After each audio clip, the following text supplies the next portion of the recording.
recording. Yeah, everyone. Or...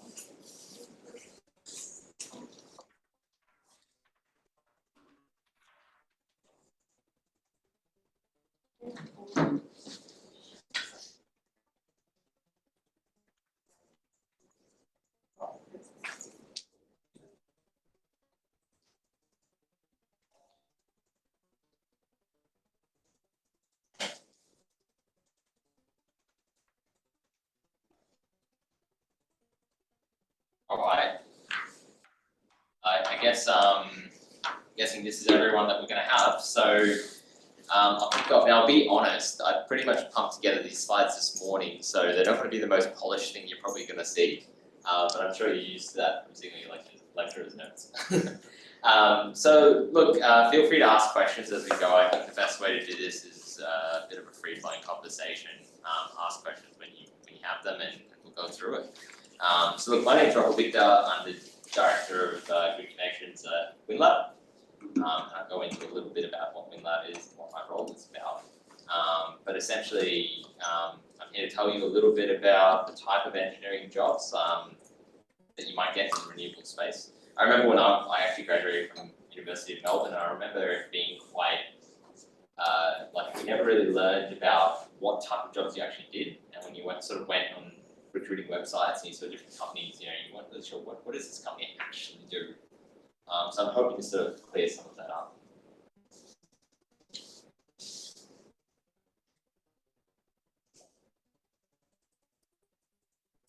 Sorry, I'm not sure why it's not letting me go to the next one. All right, cool. So look, I'll start off a little bit about me and I guess my journey. So I actually graduated from Melbourne Uni in 2013, and there's that awkward photo of me standing outside the Royal Exhibition building on my graduation. And I was actually on the MUEEC founding committee back in 2013 when we first kicked it off. And I have a little picture here of a sumo robot competition we ran back then. So I was telling Manfred, it's really cool to see the club still going strong and doing things like the industry event and things like this. So yeah. I'm not sure why.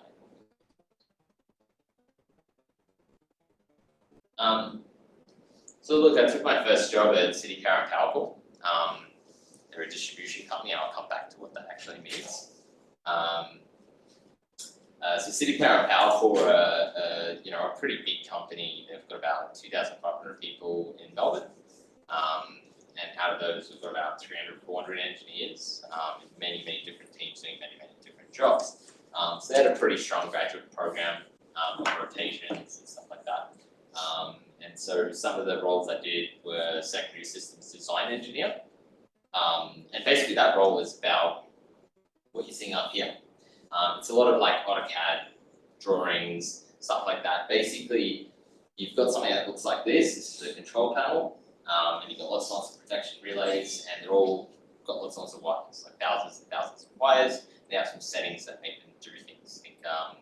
And so essentially what we're doing is we're as a secondary design engineer, we're doing the drawings on how to actually get those wired up, and we're doing the settings and all that kind of stuff.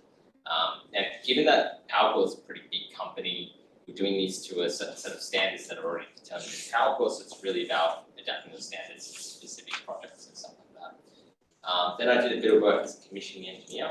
Commissioning engineers are the ones that actually go and test that and make sure that it's actually built and commissioned to I guess what the design was, or in many cases, finding errors in the design before we switch it on. So the commissioning engineer is the one that goes on site. We're sort of plugging these kind of test units into these sort of panels, and we're testing out, making sure that all of these things are working the way they're supposed to before we switch it on. If you get that wrong, you could blow up a $10 million transformer. So commissioning engineering is quite a sort of hands-on, on-site type role. It'd be really fun. And then also I did a bit of work as an asset management engineer. Again, I sort of mentioned that PowerCore is a pretty big company, and they have a lot of assets. So they own all the poles and wires, substations, and all that around Victoria. So you're sort of talking hundreds and hundreds of thousands of assets, worth about $7 billion.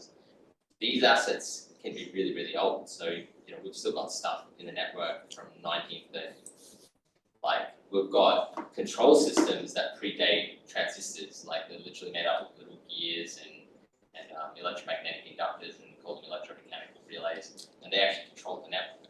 So one of the cool things about being an asset strategy engineer there is trying to work out how do we actually maintain and manage these assets and all that kind of stuff. So it's sort of a lot of, data analysts, Excel spreadsheets and stuff like that, which doesn't sound very exciting.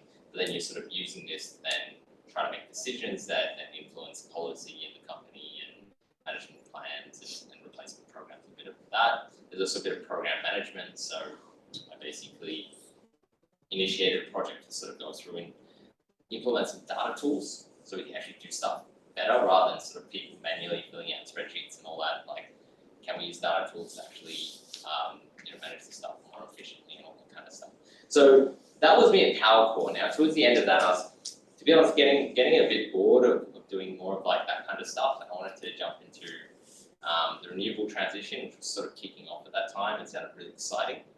I also was in this sort of state of mind where that a lot of engineers get to, which is, do you want to go into more of a management role, or do you want to stay technical?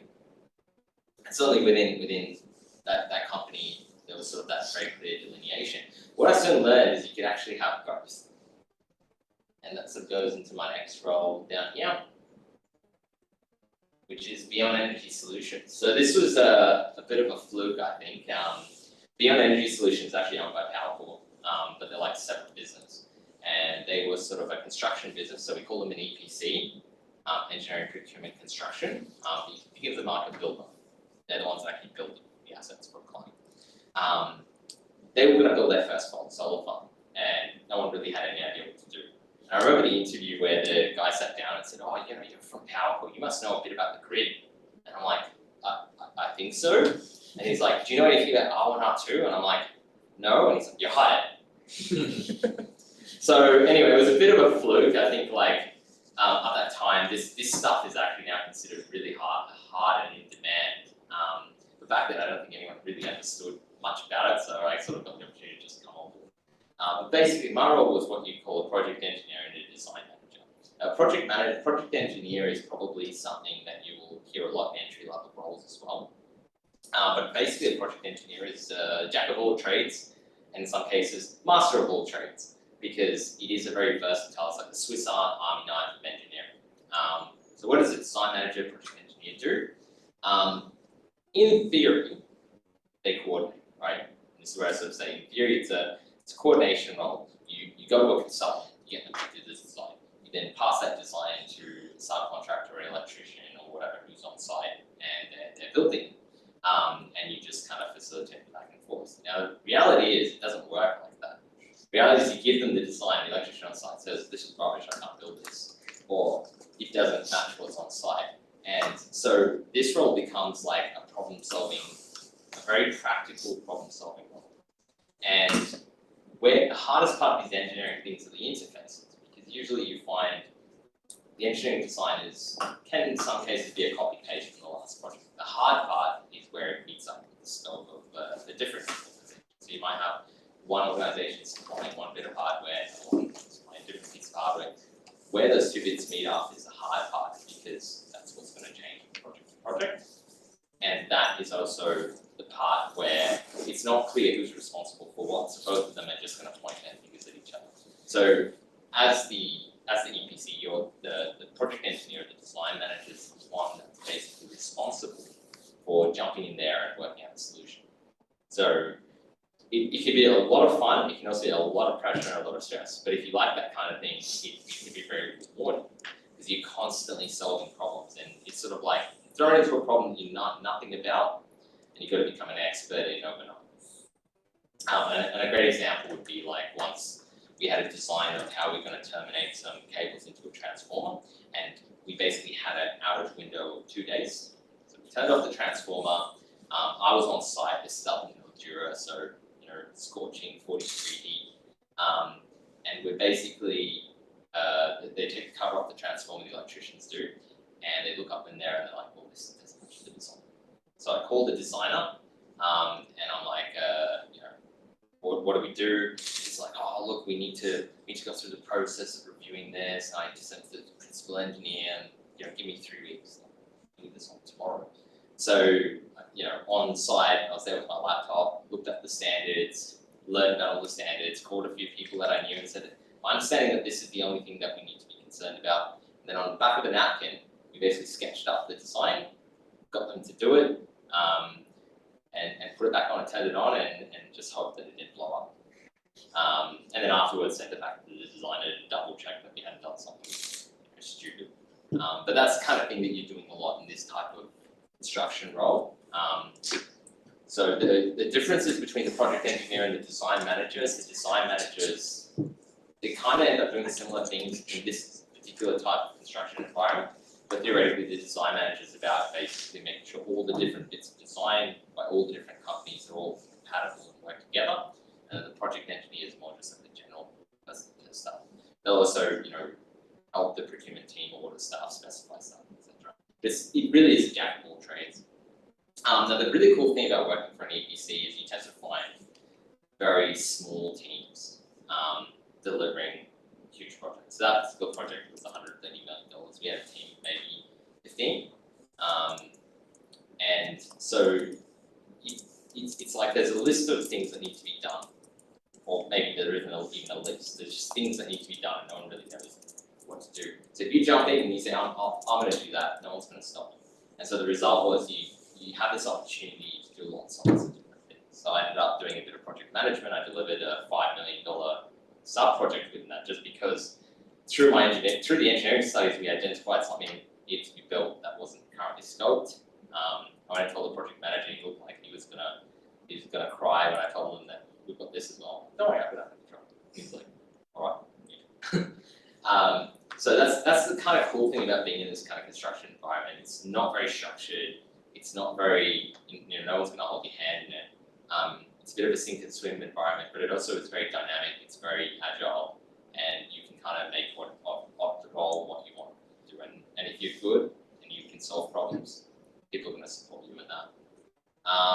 So some of these pictures, that's Carrot Solar Park back before when we just finished grading. So it's just part there. This is what it looks like from the sky. So this is about 3 by 2 kilometers.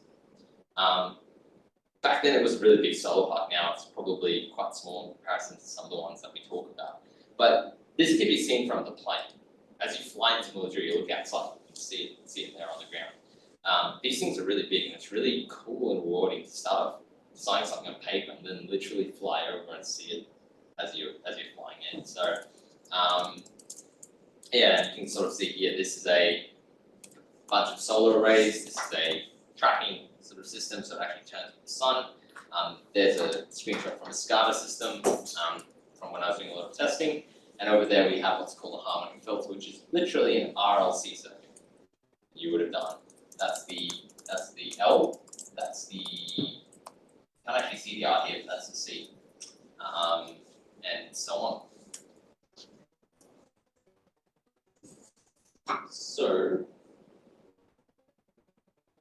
So after that, I decided that I wanted to focus a bit more on the grid connection side, because that was a side that was really becoming high demand and really getting complicated. Again, I'll come back and sort of explain a bit more what that means. But grid connections, you can kind of view as a cross between power systems engineering, control systems engineering, and all of that in terms of designing that, but also getting that approved by the regulator and the networks to connect your project. So I wanted as a grid connection manager, which is again a role that's can be extremely technical at times, but then also it's about project management, it's about contracts, it's about commercial negotiation, stakeholder management. It sort of crowds everything into this role that gives you both extremes, especially if you want to be a good GCM. So Goldwind are wind turbine OEMs, they manufacture wind turbines. They're also a developer, which means they develop projects and own those projects, and they're an EPC. So they did that all in-house, which is a bit abnormal, but a really cool place to work. So that vertical integration. This ended up being actually the most technical role. So a lot of people will say, oh, well, you became a manager, you're not an engineer anymore. Well, actually, this was the most technical role. So this really pushed that university control systems to its limits. It's like quite regular to be sitting in front of, frequency domain plots, looking at Nyquist stability analysis, talking about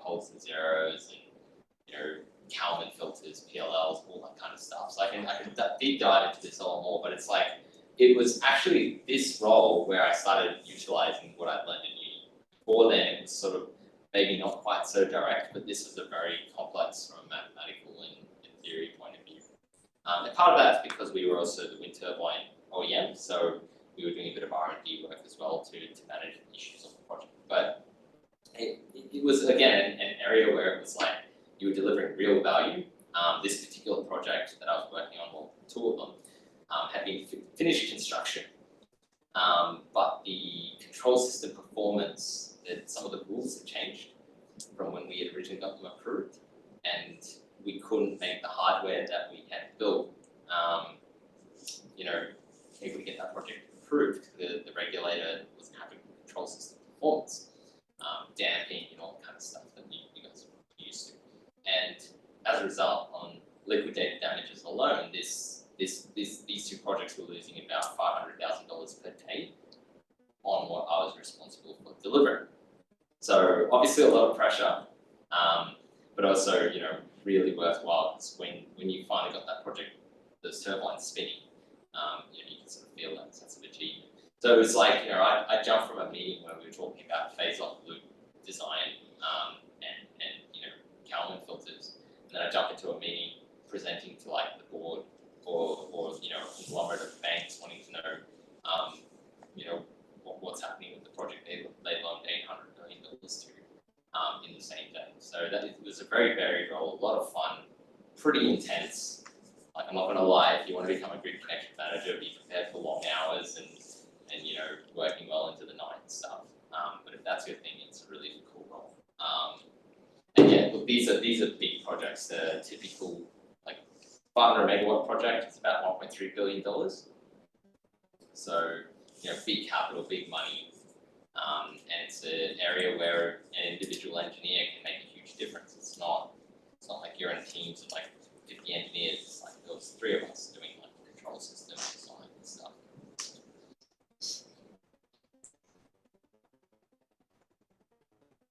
So now we get to Windlab. So once I got those projects down, I was sort of like, well, what I want to do now. As you can see, I move around a lot because I once I've done it once, I kind of want to do something different.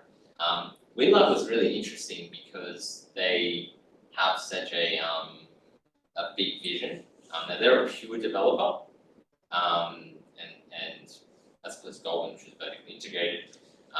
But yeah, they got purchased by a big shareholder, lots of money, lots of capital, and some really big vision behind it. And a growing team, so it's like a small company that's now rapidly growing. So I had the ability to come in here as the director of grid connections, the only one in the grid connection department, and build a team. Through my experience at Goldwyn, I sort of come up with a way of how I thought grid connection should work from an engineering perspective, which was probably a little bit different to how most people do it. Things like in-housing power systems engineering rather than using consultants. The process in which I think control systems is so critical to power systems. Traditional viewers maybe not so much, but coming from an OEM, that control systems aspect I thought was a lot of the solutions to power system problems like control systems. So it's also the way that we manage these projects rather than sort of having a dynamic scope, a lot of automation, things like that. So yeah, joined as director of grid connections, started building a team around this, and yeah, I'll come back a bit more, but what we've got over here is Google Earth. We use Google Earth a lot as a developer to plan where we're putting turbines. These wind farms are really big, so like as an example, like one of the wind farms at Goldwind is about 70 kilometers in length from one end to another. 70 kilometers is like from where we are right now, way outside of Goldwind. It's a long distance. So this thing is some of these wind farms are bigger than Goldwind, effectively.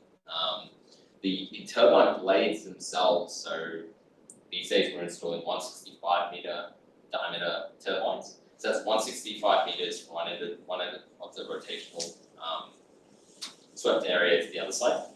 And these things are absolutely massive. They're like, each turbine is like a skyscraper. You can see down here, this is the footing, and the amount of concrete that just goes under the ground just to keep that turbine aloft. So, wind is really complex, really big capital projects.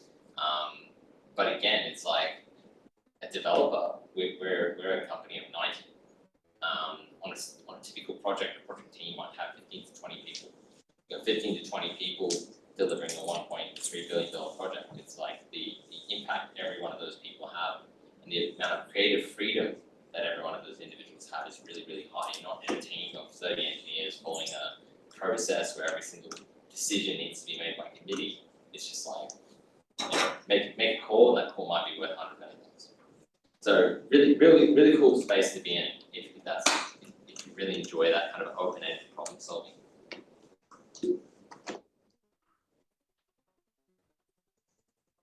And yeah, I also like to think I'm a part-time race car driver as well. And I've got a little RX-7 that I do time attack with my friends called Project San Andreas. So yeah, that's it. If there's any car people in the room, you can ask me about that later.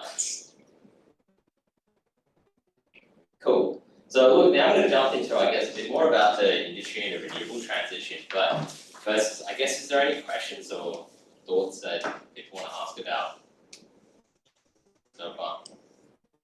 Quick one. Did you say your background was in electrical engineering? Yeah. How do you sort of integrate the mechanical aspect of the wind turbines and the control systems with that? Like, do you have mechanical engineers doing fluid analysis? Yeah. So look, it's probably worth when we say control systems to break this up. You've got your wind turbine itself. Yeah. And that's like a product. In Goldwyn R&D team, for instance, they had 800 people. And 800 people, you have material engineers, you have aerodynamic engineers, you have all that kind of stuff, right? Now, that's kind of done. We don't need to worry about that. As a developer and as something we're doing in application, we're not building the product. What we're trying to do is design how that product integrates into a system. So one aspect of that is the wind engineering. So we have a team of wind engineers who will analyze, the wind dynamics and all that side. They'll identify good locations. And WindLab's actually we've kind of got a leading patented method to do that. We actually spun out of the CSIRO based on it. That's more aerodynamic engineering, right? It's a different sort of thing. We don't really get involved in that. Where we get involved is the control systems and how is this going to connect to the grid. So what is the grid? The grid is a series of interconnected generators and loads connected by conductors, right? It's a complex RLC circuit that has, many control systems that are all controlling the same quantities: voltage, frequency, active power, reactive power. And so, you buy this off-the-shelf turbine. You can't just plug it into the network and expect it to work. You have to integrate how is this control system going to do and how this interacts with the rest of the grid. That's where this area becomes quite hard, because it's no longer about just the performance of your generator in parallel, but it's about how this performance of this generator interacts with the control system of that coal generator down the road, of the wind turbine that's 6 kilometers that way, and of everything else in the grid. That is why this is so complicated. So the process is not just about designing the control system, but meeting certain standards that in themselves are kind of vague, but also subject to negotiation. So you have to basically take your performance, go to the transmission company and negotiate with them what you think is reasonable performance. We're talking about rise times, settling times, damping coefficients, reactive power capability, stuff like that.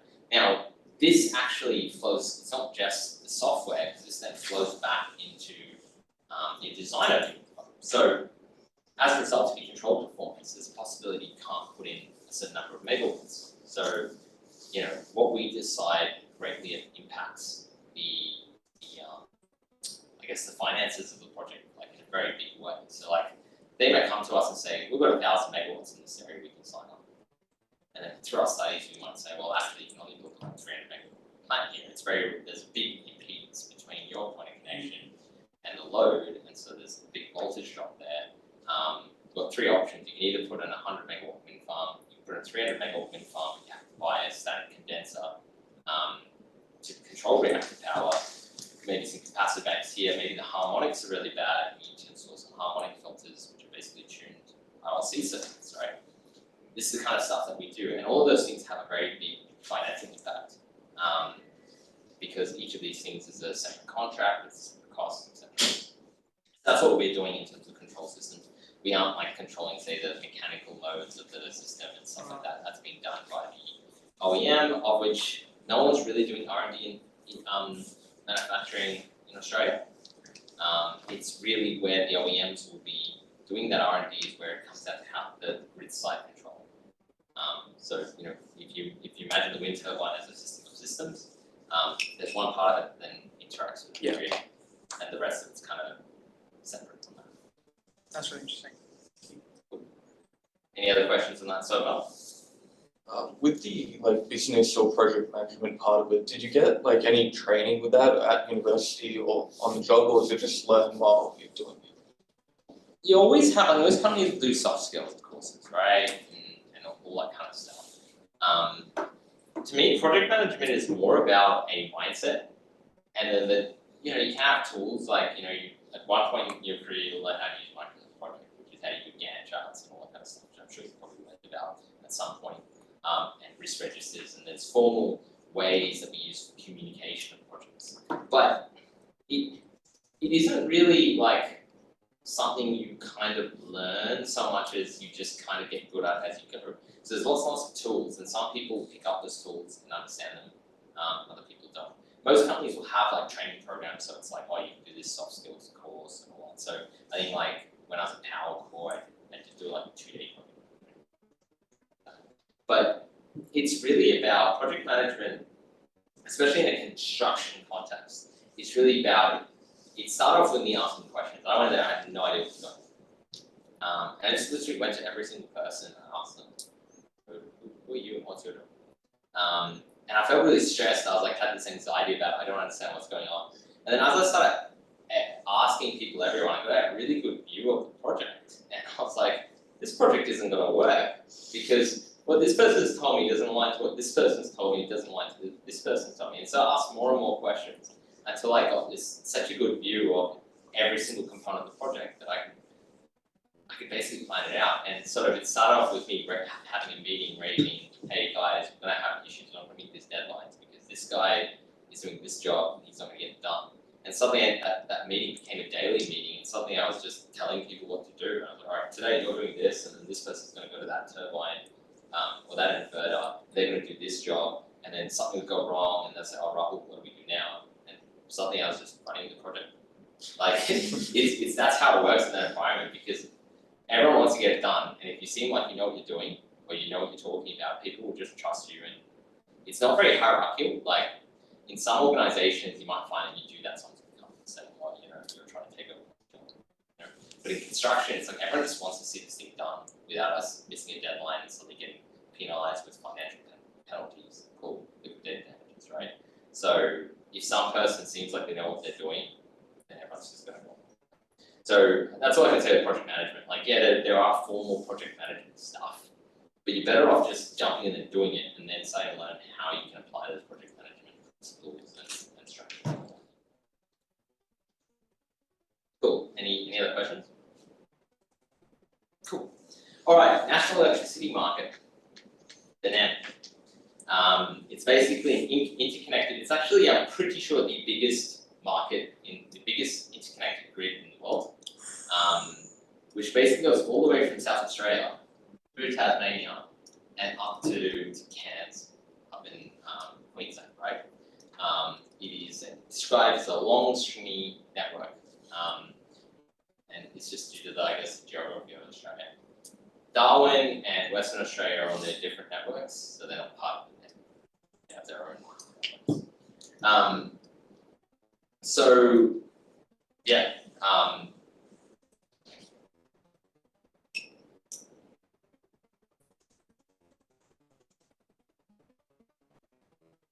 So the renewable transition, you've probably heard a lot about it in the news, right? And I mean, there's one part of it which is all about climate change, net zero targets, reducing emissions. But let's just put that aside for a moment. The biggest thing is that coal generators are end of life. They were mostly built in the 60s, 70s, and 80s, and they have a limited shelf life, right? They need to be replaced. This actually comes from the AEMO Integrated System Plan, and sort of talks about different scenarios, what is the retirements. And what you can see here is these are sort of with government policy that accelerates the transition, and and this black line as well, what would happen in the absence of that. So they're closing in, right? We need new generation to take over. Otherwise, we're not going to have any lights on. So this comes from the CSIRO Gen Cost report. It talks about the different costs of different technologies. You probably can't read this from where you are, but this is basically the cost of wind and solar, like a wind and solar grid. And this is not just the cost of wind and solar by itself. This is inclusive of any battery storage or anything you need to do to manage the intermediate sort of nature of wind and solar, right? This is about if we have a 60% grid, a 70% grid, 80%, 90% renewable grid, how much is the cost of the electricity going to be to make that happen and be reliable and stable? And what you can see here is wind and solar is sitting in the $50 to $70 megawatt hour range.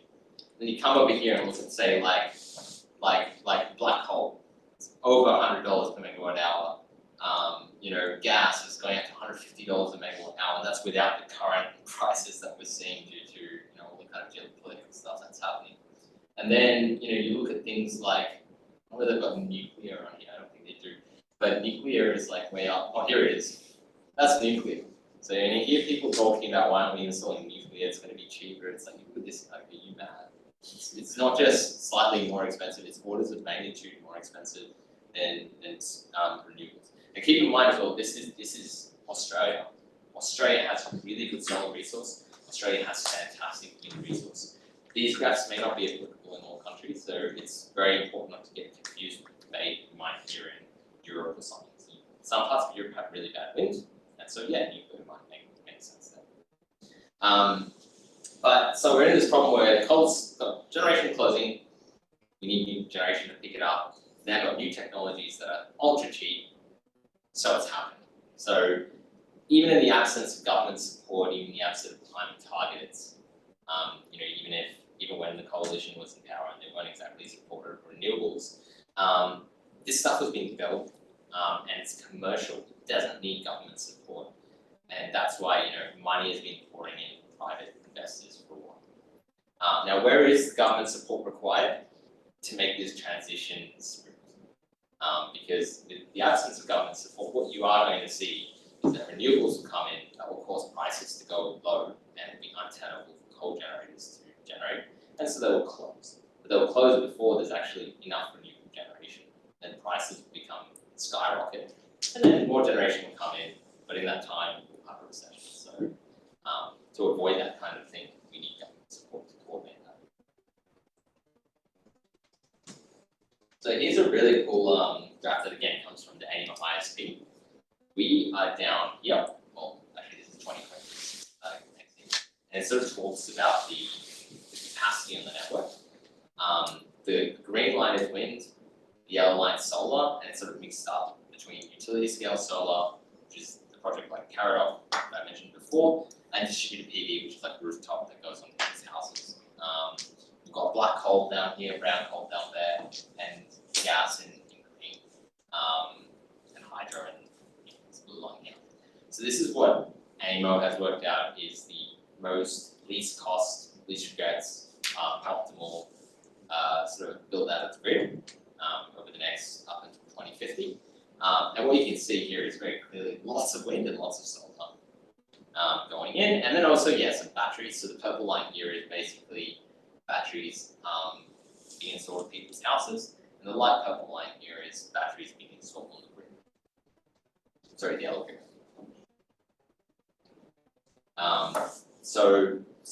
There's a huge opportunity here. Now, all of this makes up, I guess, what we call a step change scenario, which is what we say based on current policy trajectory, based on current sort of attitude to the industry and investors, what that looks like.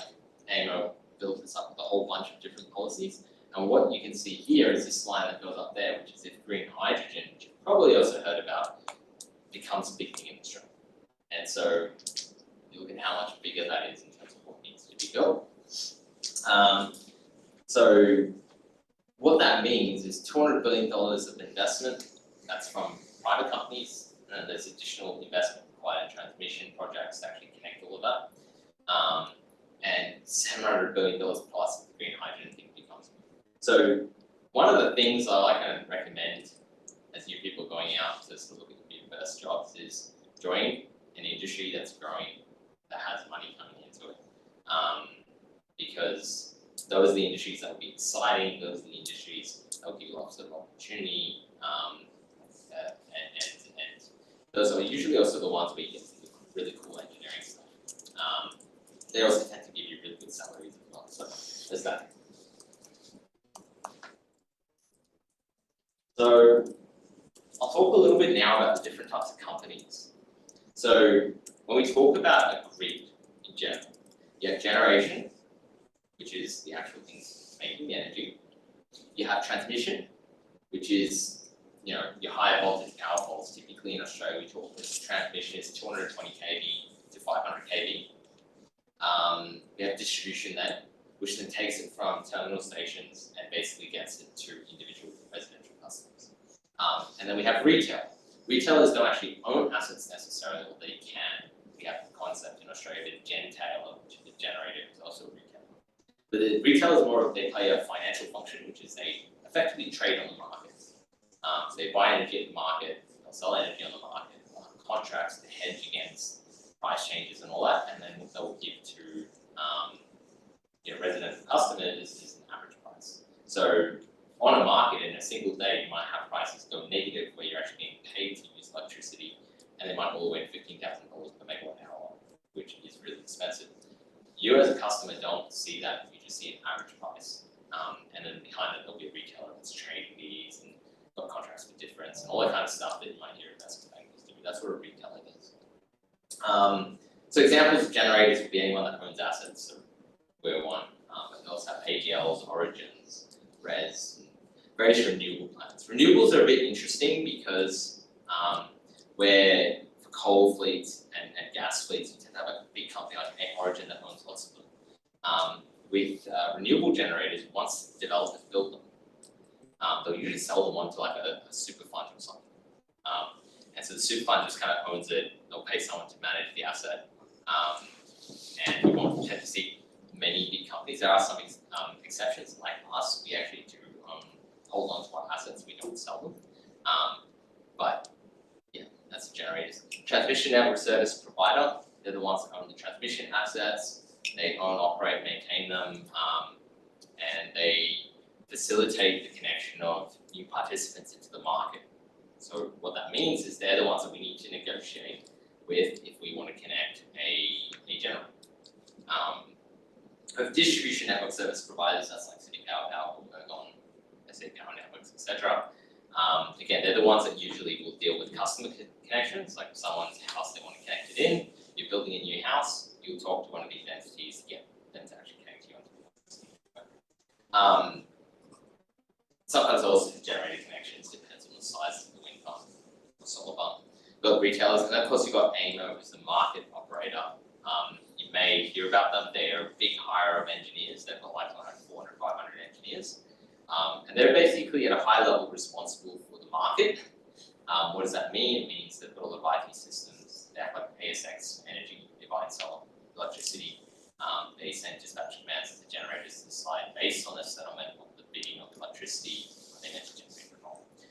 But they also are responsible for managing the security of the market, which in this case is all that control systems performance I mentioned before. So main counterparties that I deal with would be the TNSPs and market operators negotiating this kind of performance of the control system.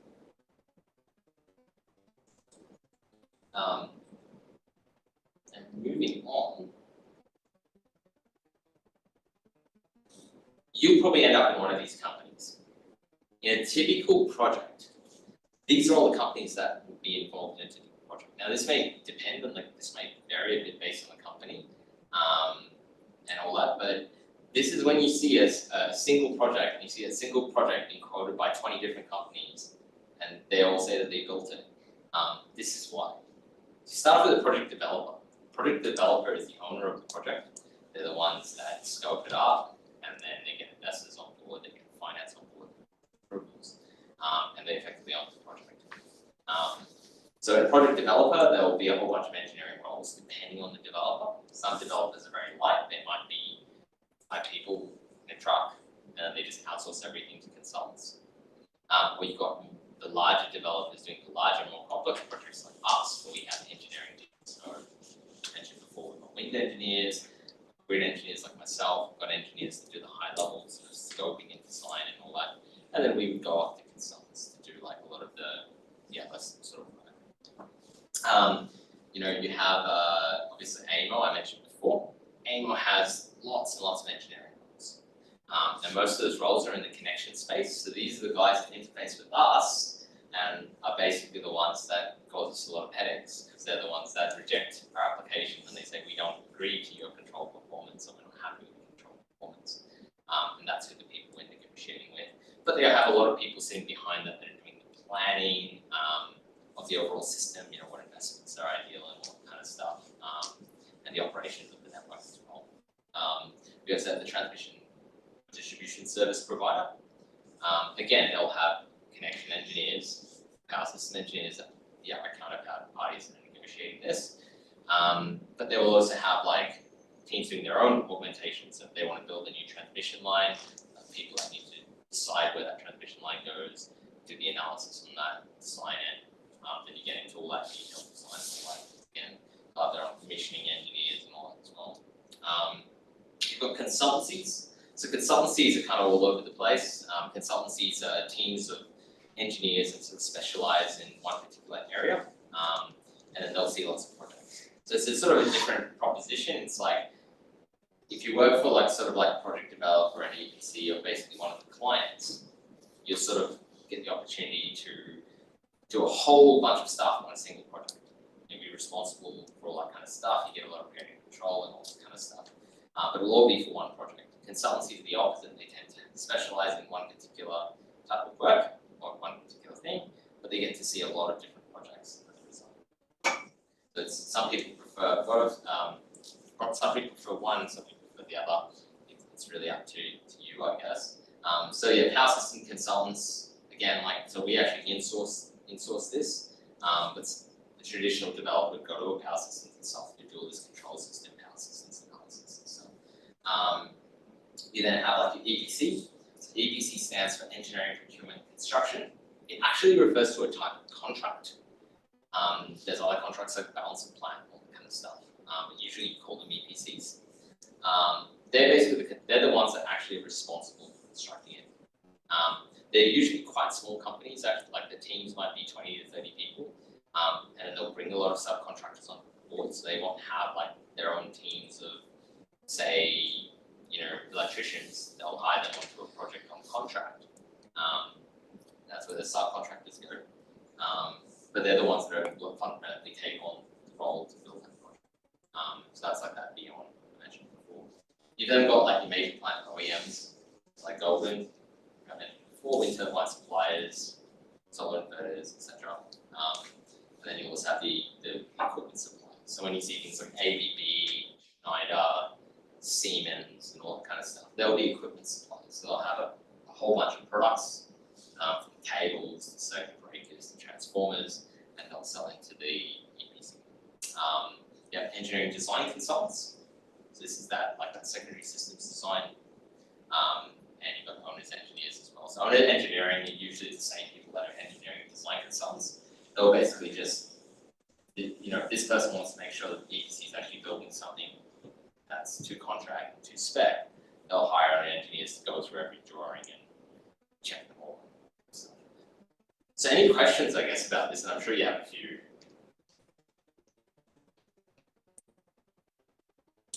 No? Pretty straightforward. Very straightforward. Okay, cool. Well, I have to think about it. We can always chat afterwards. So there's a very busy slide here, and I apologize for that. I just kind of mentioned stuff, but I wanted to sort of list typical kind of roles that you can get as an engineer in this industry. This is a very small subset. There's hundreds of engineering roles in this industry, but I thought I'd kind of like group them into common types and see. So power systems engineer, grid connection engineer, network planning engineer. Those are like 3 things basically for the same type of role. Some slight things. This is the single most in-demand engineering job in Australia. I'm not 100% guaranteed of that, but I would not be surprised. It is insane, how much in demand it is. I mentioned before that project I was on was losing $500,000 a day. And these are the engineers that are the ones that will get that across the line. So there's a lot of commercial impact. It's a very hard job. Like I said, control systems theory isn't something, and power systems theory isn't exactly something that everyone is good at. It's quite mathematical, quite complex. There's not many people that can do it. It has such a big commercial impact that everyone is looking for these people. Developers are trying to poach them all. Consultants are trying to poach them all. AIMers are trying to poach them all. There's so much demand for this role. So honestly, it's a really good role to aim for if you're looking for a job. It's very technical, very complex, very challenging. I'll be honest, a lot of high pressure. People tend to work quite long hours in this type of role just because there's more work than can possibly be done, and it's only getting worse as more and more projects are being built. You saw that graph before of me showing how much wind and solar we need to build in the next 20 years. We're just at the start of that. So a lot of power systems theory, control systems theory, a lot of PSCAD, PSSE, which are two software that we use to basically simulate how these things work. Modeling, report writing, navigating complexity, and Python scripting and stuff like that. So that's the things you like to do. That's a good job. That then naturally flows into a grid connection manager role, which is what my sort of background is. So sorry, I should start again. The company types for that kind of role is AMO, transmission, distribution companies, OEMs, consultants, and developers. The nature of the role will probably change a bit based on where you are. A developer or an OEM is solution focused. You're designing the wind farm. You're trying to come up with solutions to problems. If you're sort of working for maybe AMO, TNSP, DNSP, then it'll be a bit more about reviewing other people's work and all that. But it depends on what department you're into. Design engineering, so that's drawings, a lot of AutoCAD, a lot of knowing about the Australian standards and having reports. These are the ones that are basically building stuff that the electricians will build. Design manager, which can be the consultants and APCs, and I suppose, do you actually want me to go through all of these? So I can probably just email this out. What do you reckon? I'd love an email. Yeah, sure. Yeah. I'm not going to go through all of them. I realize it's probably too much to take in verbally. But does anyone have any questions on this slide? No? Cool. So you think this list is all these jobs here or something that people in this room should be targeting? Look, it depends on what you want to do, right? And what you want. Me personally, I like dynamic problem solving. I like creativity. I like to tackle issues with I like the kind of high pressure environments. I naturally gravitate to things like grid connection manager, design manager type roles. I also think that control systems and power systems are really fascinating. So the power systems and grid connection engineering sort of role, I think, is a good starting point. Obviously, I am trying to build the team and I'm trying to recruit for that. So obviously, I'm going to say that's the best one out of here. But it does depend on what you really want to do. If you're someone that really likes being out on site, you like to be doing something practically with your hands rather than just sitting in a corner running simulations, or maybe a commissioning engineer, a commissioning manager is something that might be something a bit more interesting to you, where you're out testing and you're making stuff happen before a plant is energized. Same thing with maintenance engineering. Maintenance engineering jobs can be a lot of fun. It's like transformer blows up. It's a $5 million piece of kit. You got to get it on. How are you going to get it on?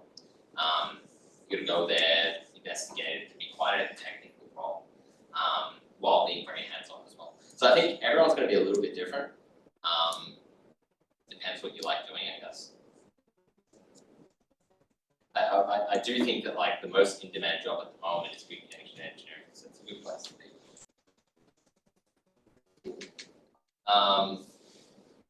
And yeah, this is just the kind of things that you're doing.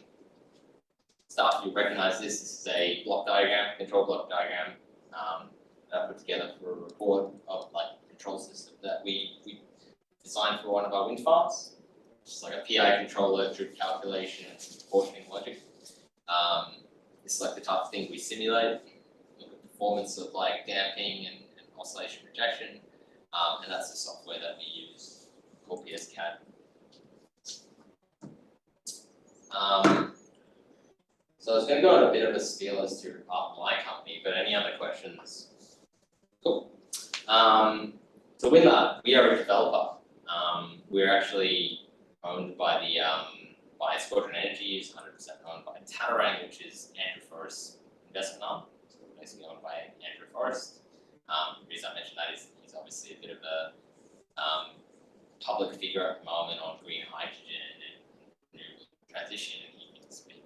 So he bought us out when we were quite a small company and basically said, start adding some zeros in front of those megawatts. That's what we want you to deliver.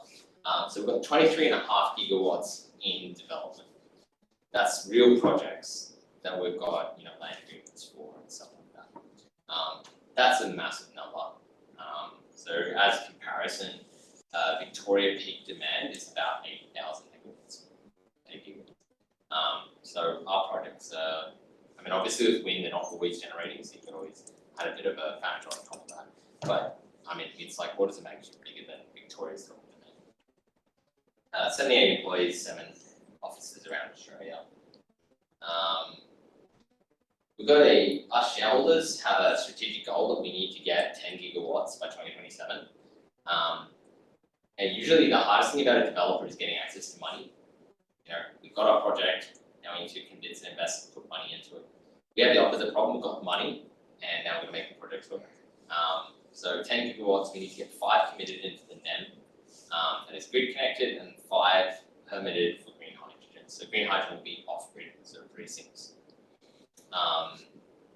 Our goal is to deliver 20% of Australia's power, which is quite aggressive. We want to be basically one of the top energy providers.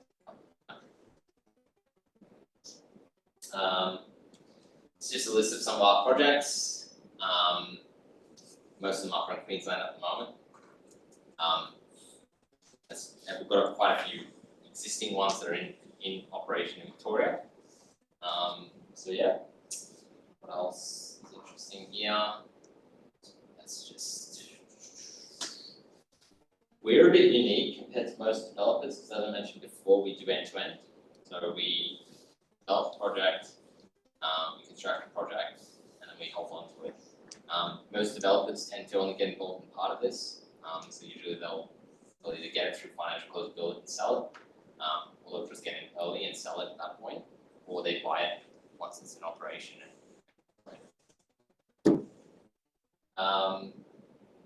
And yeah, we do. I kind of mentioned this before. We do a lot of stuff in house, and usually go into consultants. So look, that's basically what I've got. Yeah.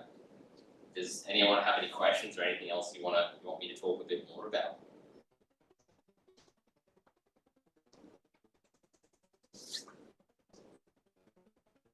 No? Cool. Well, I'll let you guys think on it anyway, so. Thank you very much. That was really good, really in-depth. No worries. I might ask a bit of a specific question to myself. Yeah. So I'm studying mechatronics. Where do you think a mechatronics engineer might fit in to the renewable energy space or Windlab specifically?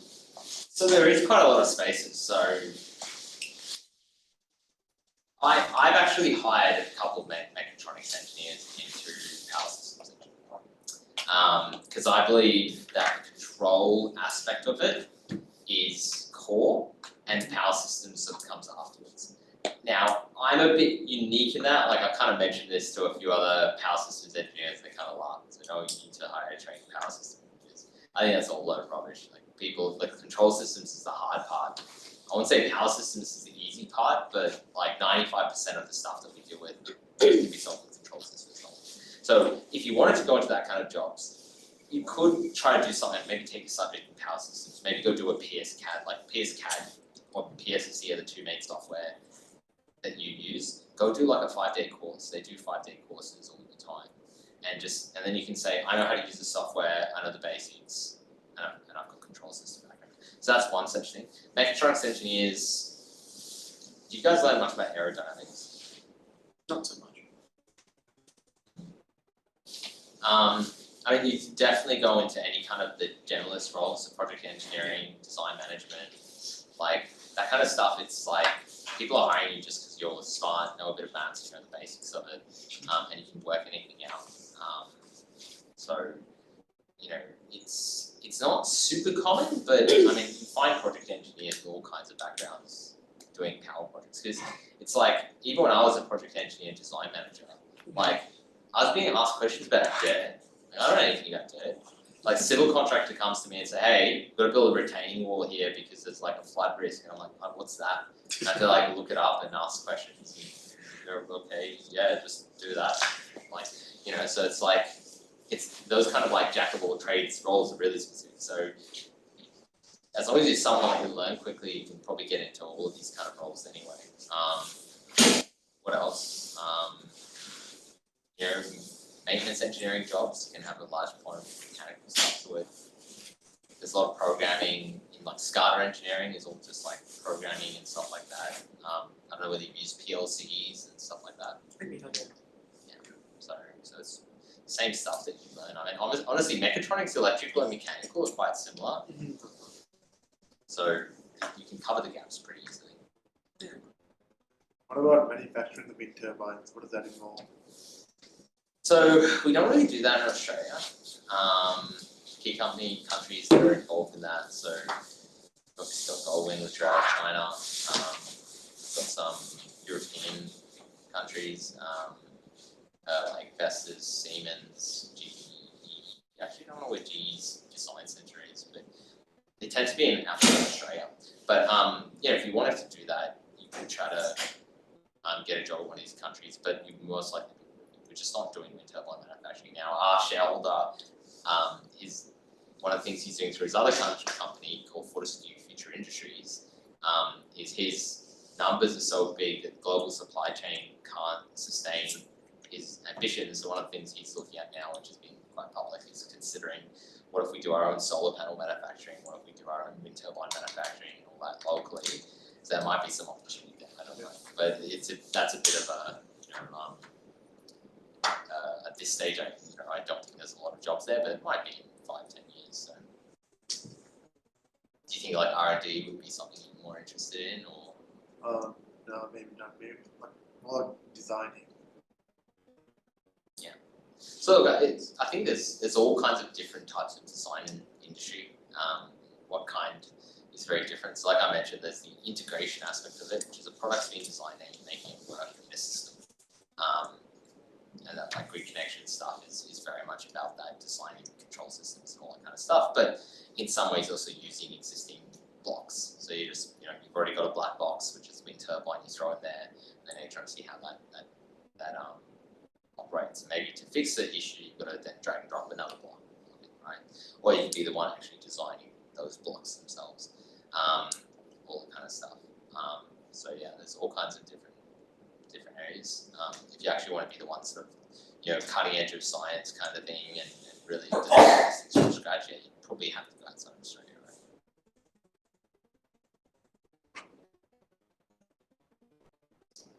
What's your view on like you moved through like a few different roles? Did you find that really helpful for you? Oh yeah, without a doubt. I feel like the best engineers are ones that have a breadth and a depth of knowledge. It's like you know, you can have like an engineer that's a so-called specialist and is just like absolute tunnel vision.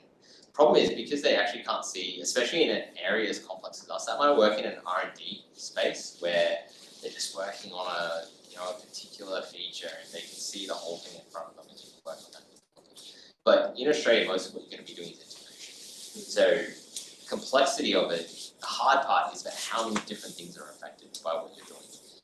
And so the breadth and understanding, the more you understand about outside of like your specific thing, the better you are, the more useful you are as an engineer. A great example would be like people who've gone through power systems, and only power systems, and never actually been to a wind farm. They've never seen some of these things. Like I was talking to a power system engineer once who thought that circuit breakers that he was dragging something into PSCAD were like like a box that you put on the wall.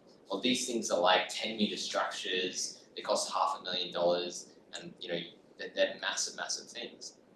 And so he's just like dragging and dropping them in. But then what about like all the other considerations, like transport? How are we going to get to the site? Like some of these devices, like the biggest one we've got is it's called a synchronous condenser, 600 tons. We have to spend $50 million upgrading the roads just to get it from the port to the site, to handle 600 tons. It gets carried by seven semi-trailers, like all connected together in one giant like super truck. And this guy's just dragging and dropping in and saying, oh yeah, why don't we just use that? So having knowledge about areas outside of what you're specific doing makes you a lot better at what you're doing. That's where you can really deliver the value. Otherwise, what it means is someone will have to sit over you and manage you to make sure that what you're doing is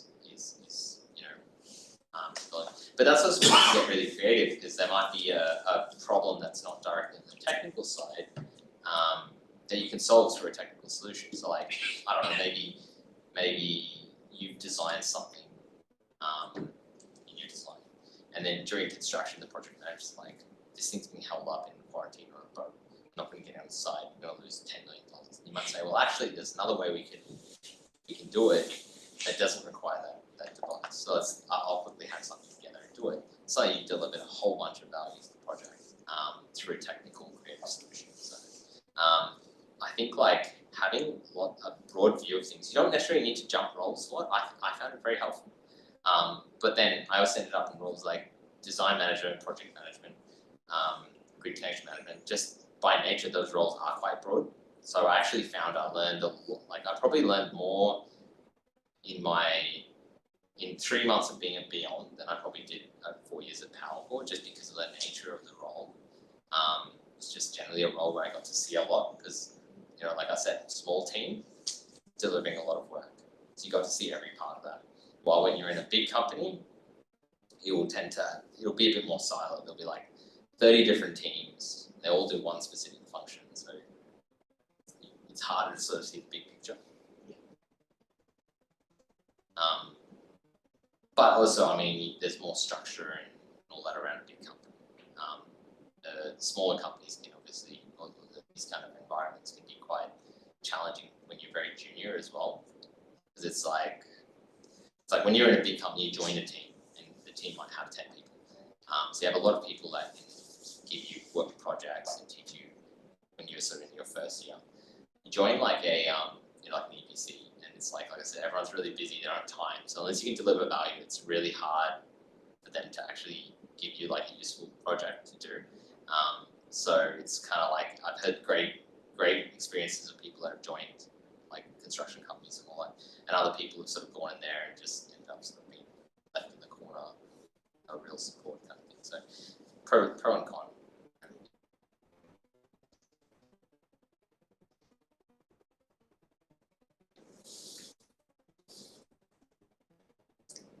How much do you consider things that are like non-engineering or like financial land rights and stuff like that? Sort of not engineering. Good question.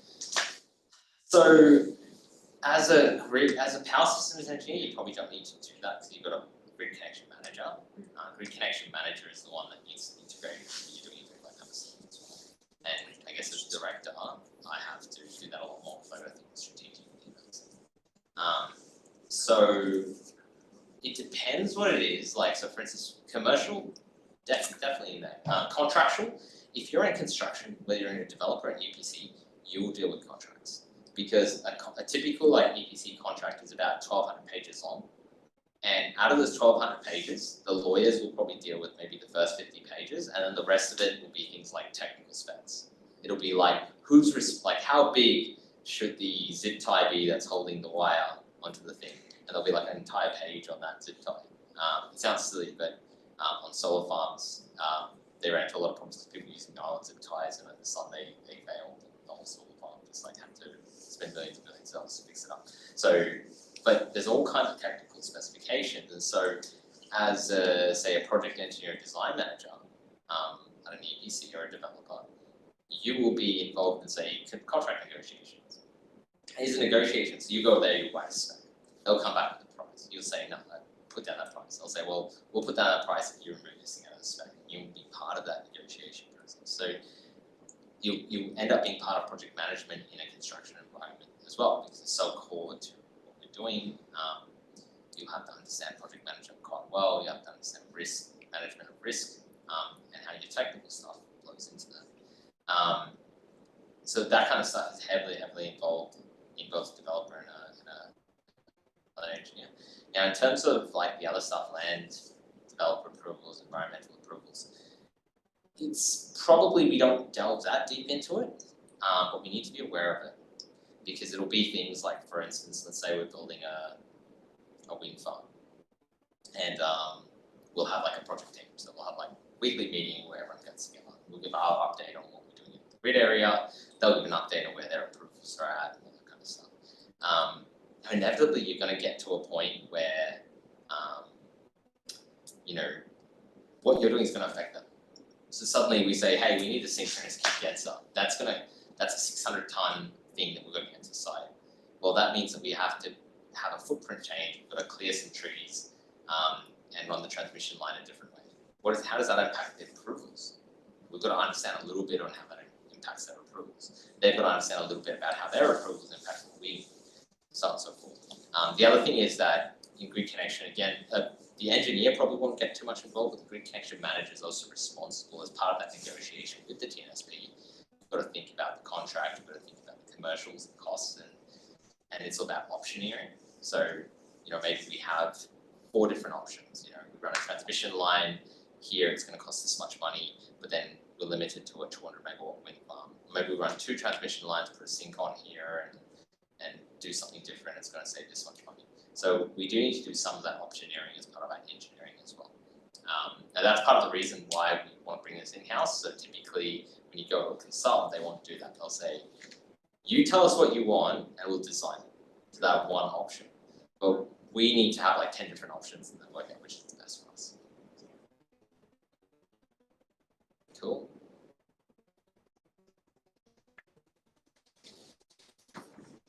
No more questions? I guess we could probably wrap it up there then. Yeah, so Rahul, just on behalf of MUEEC and everyone who's here today, just thank you for coming to give this presentation. We all found it really helpful, really insightful. Thank you. This gift for you, yeah. So thank you for that. Don't be shy, add me on LinkedIn and send me a message if you want to have more of a chat, like let me know. Currently, in terms of recruitment, currently probably wrapping up our grad intake. But you know, if we have anything else, I'll let Mansell know, and he can. Yeah, I think you've already shared like when we were recruiting for the last round. Yeah. You do internships. Thinking about it. The challenge we have is that same thing of like we're currently like a very small team. So right now we have 3. I'm gonna make that 7. But we're like really under the pump at the moment. We're just like we want interns, but also do we have time to train up an intern? That time there to give them a good experience. We don't want to just like throw them in that corner. So we're probably gonna have to wait until our current workload drops a bit, and then we have a bit more capacity to then get internships. So I suspect next year we might start having internships, but I can't really promise you.